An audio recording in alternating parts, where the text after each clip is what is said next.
Bonjour tout le monde, Lansana Goudiaby, assistant universel.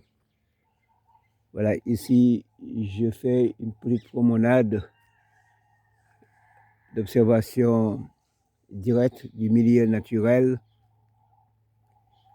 dans le village de Balingo, au quartier de Baléo. Là, nous sommes vers les rizières et sous les manguiers, la litière que nous voyons ici est un vrai potentiel d'engrais naturel, pour ne pas dire d'engrais bio, et qui est de tout le temps avec nos grands-mères et nos mamans, a toujours été ramassé pour entretenir les sols des rizières. Nous allons donc bientôt arriver au niveau des rizières. Voilà le paysage. Voilà le paysage. Voilà le paysage. Un paysage qui se dégrade d'année en année du fait du changement climatique. Et donc, nous devons prendre des mesures fortes et irréversibles, parce que jusqu'ici, nous avons la générosité de Dame Nature, avec bien entendu les quinquelibas, les fromagers, les rogniers et d'autres espèces de la forêt qui sont en train de résister et de sécuriser le village et particulièrement le quartier de Baléo où je suis présentement. Voilà les affres du sel qui a détruit donc la vallée de Balingo. De l'autre côté, vous avez la route départementale, non, la route arrondissementale du moins, qui conduit vers Bignona ou Tandouk, dans les deux sens. Et voilà donc l'écosystème des rizières avec une intrusion de l'eau de mer, malgré que nous avons de l'autre côté en amont le barrage de Afignam. Il a assuré beaucoup d'effets positifs. Mais il reste aujourd'hui, en tout cas, l'action de l'homme pour reconquérir et recoloniser nos terres et les milieux naturels. Voilà, ça c'est les fruits de la forêt qu'on appelle le Solom à Wolof, Coupera Angiola. Et vous voyez donc tout ce beau paysage aujourd'hui est complètement menacé de disparition, comme cette belle vallée qui fut la fierté de nos populations du Blouf, comme dans tous les villages, assure ou assurer la nourriture et remplissait nos greniers de riz, parce que ici nous sommes en milieu Diola, un pays Diola où la principale culture est le riz. Quand nous étions tout jeunes, on mangeait au moins 5 repas par jour. Le matin de bonne heure, on se réveillait avec le riz. À 10 heures, on prenait aussi du riz. À midi, donc au repas de midi, le déjeuner, entre le déjeuner et le petit déjeuner, il y a un repas intermédiaire pour les enfants. Et à 17h, donc entre 4h et 17h, il y a un autre repas intermédiaire entre le déjeuner et le dîner. Donc, ce qui faisait que l'enfant avait la possibilité justement de manger 5 repas par jour.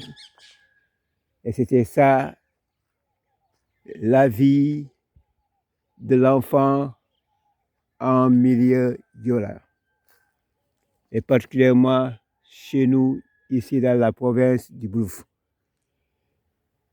Cette année, Balingo va initier ses enfants, c'est le passage de l'enfance à l'âge ou à la classe des adultes, à la génération des adultes, où on apprend à l'enfant une éducation achevée qui l'intègre dans la classe des adultes et à partir de ce moment, il a la plénitude de tous les pouvoirs qui sont conférés à un homme et il a ses devoirs et ses droits à assumer pleinement.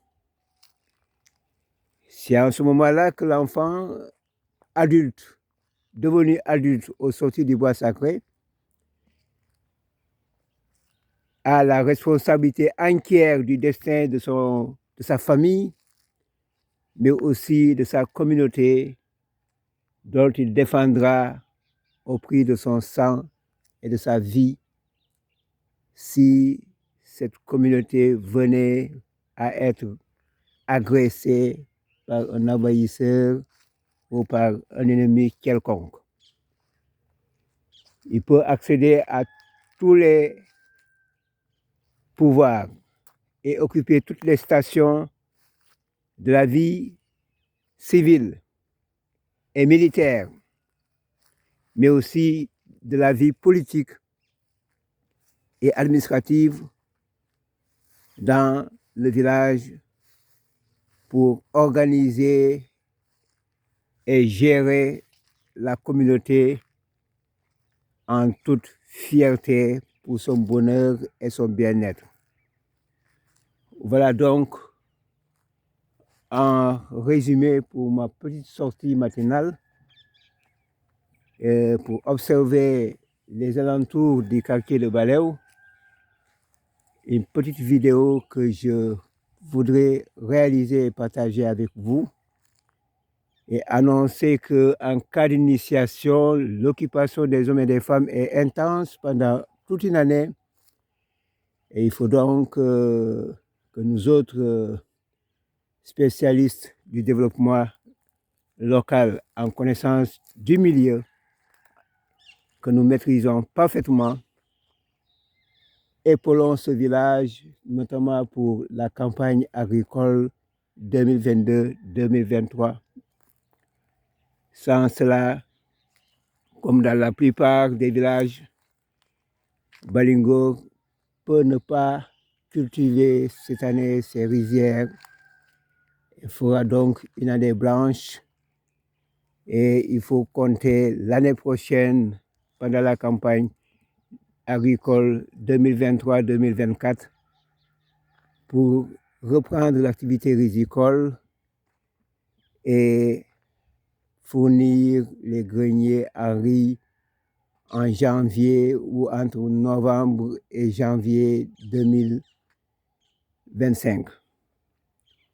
Ce qui va être 2024, autant pour moi.